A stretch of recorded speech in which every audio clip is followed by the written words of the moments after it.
ঘন্টার ভিতরে দোয়া কবুলের সবচেয়ে আদর্শ সময়, যে সময়ের দোয়া কবুলের সম্ভাবনা সবচেয়ে বেশি। আমরা বেশিরভাগ মানুষ রমজান মাসে ফজরের নামাজ পড়ে এসে ঘুম দেই। আমরা যারা নিয়মিত আজানের জবাব দেই, আজানের জবাব দেওয়া একটা আমল। অনেকে রোজা রেখে থুতু গিলাটাকে দোষণীয় মনে করেন যে রোজা রেখে বোধহয় থুতু গেলা যায় না, এই জন্য ঘন ঘন থুতু ফেলে দেখবেন। ২৪ ঘন্টার ভিতরে দোয়া কবুলের সবচেয়ে আদর্শ সময়, যে সময়ের দোয়া কবুলের সম্ভাবনা সবচেয়ে বেশি, সেটা হলো ভোর রাতের সময়টা। আল্লাহ সুবহানাহু ওয়া তাআলা ডেকে ডেকে বান্দার ক্ষমা ঘোষণা করেন, বিপদ আপদ দূর করেন, অসুখ বিসুখ দূর করেন।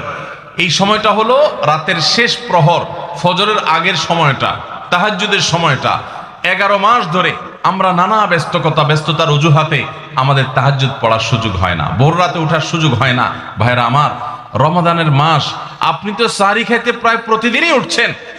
আপনার যেহেতু সাহরি খাওয়ার উদ্দেশ্যে উঠাই লাগে, তো আপনি কেন এই মাসে সাহরির সময় ভোর রাতের এই সময়টাতে যখন আল্লাহর সাধারণ ক্ষমা ঘোষণা করেন, ওই সময়টাতে আপনি কেন শুধুমাত্র খেয়ে পরে আপনি মসজিদে চলে যাবেন ফজরের জন্য? অবশ্যই আপনি সাহরি খেতে উঠলে 2-5 মিনিট সময় বের করে বিশেষভাবে আল্লাহর কাছে দোয়ায় মনোনিবেশ করবেন। আমাদের একটা বড় ভুল হলো সাহরির এই সময়টাকে দোয়ায় আমরা মনোনিবেশ করি না। সম্ভব হলে 2 রাকাত নামাজ পড়েন, 4 রাকাত নামাজ পড়েন। সেটা যদি না পারেন তো সাহরির খানা শেষে অথবা আগে আপনি আপনার রুমে গিয়ে লাইট বন্ধ করে নিরিবিলি জায়গায় একটু আল্লাহর কাছে হাত তুলে একটু চোখের পানি ফেলে চান, দোয়া করেন। দোয়ার এই সুযোগটা 11 মাস আপনি পান না, রমজান মাসে সাহরির উসিলায় পেয়েছেন, তো আপনি সেই সুযোগটা কেন হাতছাড়া করবেন? আমি বিনয়ের সাথে বলতে চাই, একজন মানুষের যেন আমরা এই সুযোগটা হাতছাড়া না করি। আমি পারতপক্ষে কোনোদিন এই সুযোগটা হাতছাড়া করি না ভাইরা। যেদিন কিছুই করতে পারি না, ওইরকম দোয়া করার সময় হয়তো নাই, কোনো কারণে দেরি হয়ে গেছে উঠতে উঠতে, ওই দিন খাইতে খাইতে মনে মনে দোয়া করার চেষ্টা করি, প্লেটটা ধুইতে ধুইতে দোয়া করার চেষ্টা করি। কারণ মুয়াজ্জিন ফজরের আজান যখন দেন, ওয়াক্ত যখন হয়, তার আগ মুহূর্ত পর্যন্ত আল্লাহ তাআলা দুনিয়ার আসমানে এসে তারপরে বান্দাকে ডেকে ডেকে বলেন, আলা মিন মুবতালান, তোমাদের মধ্যে কেউ কি অসুস্থ আছো, ফাআফিয়াহু, আমি তাকে সুস্থতা দান করব। আলা মিন মুস্তাগফিরিন ফাগফির লাহ, তোমাদের মধ্যে কেউ কি আছো ক্ষমা প্রার্থনাকারী, আমি তাকে ক্ষমা করে দিব। এভাবে ডেকে ডেকে আল্লাহ তাআলা দিতে থাকেন। টোটাল 24 ঘন্টার মধ্যে যেই সময়টার দোয়া ফেরত দেয়া হয় না, যেই সময়টার দোয়া মিস হওয়ার সম্ভাবনা খুবই কম, আপনার দোয়ার বেসিক শর্তগুলো ঠিক থাকলে এই দোয়া কবুল হওয়ার সম্ভাবনা জোরালো, সেই সময়টা হলো ভোর রাতের সময়টা। রমজান মাসে এই সময়টাতে দোয়ার যে সুযোগ তৈরি হয়, দোয়ার যে বিশাল সুযোগ আপনি পান, এই সুযোগটা হাতছাড়া করে আপনি শুধুমাত্র খেয়ে দিয়ে এই সময়টাকে পার করে দেন, এটা কখনো বুদ্ধিমানের কাজ হতে পারে না। এই জন্য রমজান মাসের ভুলগুলোর মধ্যে থেকে একটা হলো যে সাহরির সময়টাতে, ভোর রাতের সময়টাতে, দোয়া কবুলের গুরুত্বপূর্ণ সময়টাতে আমরা দোয়া তো করিই না। আমরা বেশিরভাগ মানুষ রমজান মাসে ফজরের নামাজ পড়ে এসে ঘুম দেই। আপনার যদি রাতে ঘুম না পুরে আবার দিনে ডিউটি থাকে, ঘুম একটু যদি যাওয়াই লাগে, তো ফজরের পর ঘুমাবেন না। আলহামদুলিল্লাহ, আমাদের বাসায় আমরা এটার প্র্যাকটিসটা প্রতি বছর খুব হার্ডলি করার চেষ্টা করি। ফজরের পর কোনো ঘুম নেই, ফজরের পর একটু কোরআন তেলাওয়াত করেন। প্রথম চোখ ভেঙে আসবে, কারণ আপনি ভোর রাতে উঠছেন, অভ্যাস নাই, তো যাতে চোখে ঘুম না আসে সেজন্য নানান বুদ্ধি বাইর করে ঘুম দূর করেন, একটু উঠবস করেন। ওই টাইমে বসে ফজরের পরে আপনি তেলাওয়াত করেন, জিকির আজকার করেন, সকাল সন্ধ্যার দোয়াগুলো পড়েন, একটু দোয়া করেন, রমজানের কিছু আমল করেন।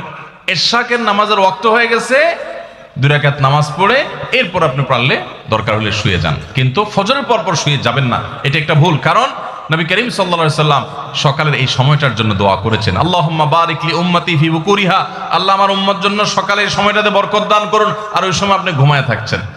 তো রমজান মাসে আমরা এটা একটা ভুল করি, এটা আমরা করব না যথাসম্ভব। আমরা যারা নিয়মিত আজানের জবাব দেই, আজানের জবাব দেওয়া একটা আমল।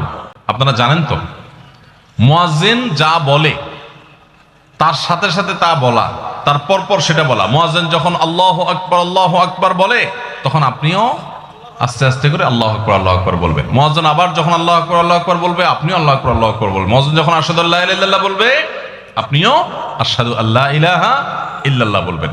মুয়াজ্জিন যখন আশহাদু আন্না মুহাম্মাদুর রাসূলুল্লাহ বলবে, আপনি কি বলবেন? আশহাদু আন্না মুহাম্মাদুর রাসূলুল্লাহই বলবেন। অনেকে সাল্লাল্লাহু আলাইহি সাল্লাম পড়ে, সাল্লাল্লাহু আলাইহি সাল্লাম পড়বেন হলো আজানের শেষে, কিন্তু আজান চলাকালীন আশহাদু আন্না মুহাম্মাদুর রাসূলুল্লাহই বলবেন। সহিহ মুসলিমের আজানের জবাব দেওয়ার অধ্যায়ে পরিষ্কারভাবে নবী সাল্লাল্লাহু আলাইহি ওয়াসাল্লাম শিক্ষা দিয়েছেন। ইমাম মুয়াজ্জিন যখন বলবে, ইদা ক্বালা আশহাদু আন্না মুহাম্মাদুর রাসূলুল্লাহ ফাকুলু আশহাদু আন্না মুহাম্মাদুর রাসূলুল্লাহ, তখন আমরা আশহাদু আন্না মুহাম্মাদুর রাসূলুল্লাহ বলবো। এরপর হাইয়া আলাস সালাহ হাইয়া আল ফালাহ যখন বলবে তখন লা হাওলা ওয়ালা কুওয়াতা ইল্লা বলবো। এরপর আল্লাহু আকবার বললে তাই বলবো, লা ইলাহা ইল্লাল্লাহ সময় তাই বলবো। তারপরে আজানের জবাব দেবো, দুরূদ পড়বো, দোয়া পড়বো। এই যে আজানের জবাব, এটাতে লাভ হয় কি জানেন? মুয়াজ্জিন আজান দিয়ে যেই সওয়াব পায়, আজানের যারা মুখে জবাব দেয় মুয়াজ্জিনের সাথে সাথে বলে, তাদেরকে আল্লাহ তাআলা সমপরিমাণ সওয়াব দান করে। আর মুয়াজ্জিন কি পরিমাণ সওয়াব পায় সেটা কি জানেন?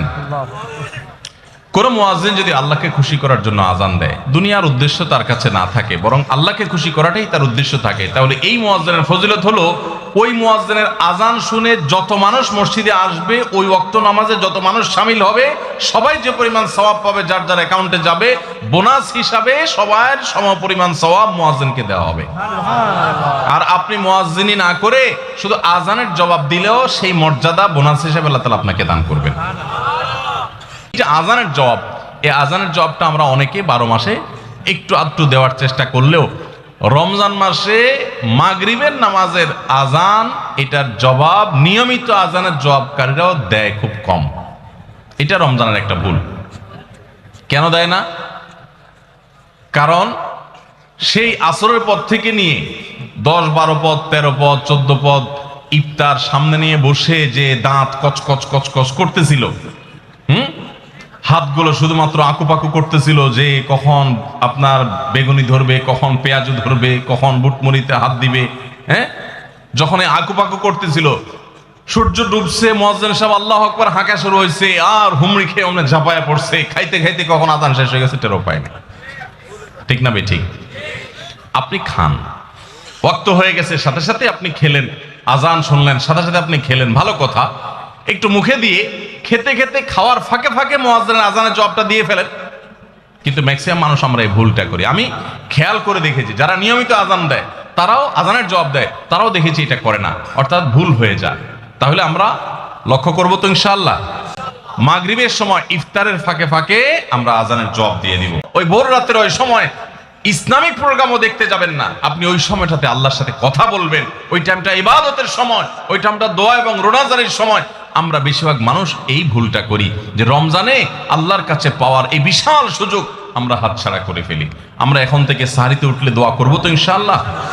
আল্লাহ আমাদের সবাইকে তৌফিক দান করুন। অনেকে রোজা রেখে থুতু গিলাটাকে দোষণীয় মনে করেন যে রোজা রেখে বোধহয় থুতু গেলা যায় না, এই জন্য ঘন ঘন থুতু ফেলে দেখবেন অনেকে আছেন।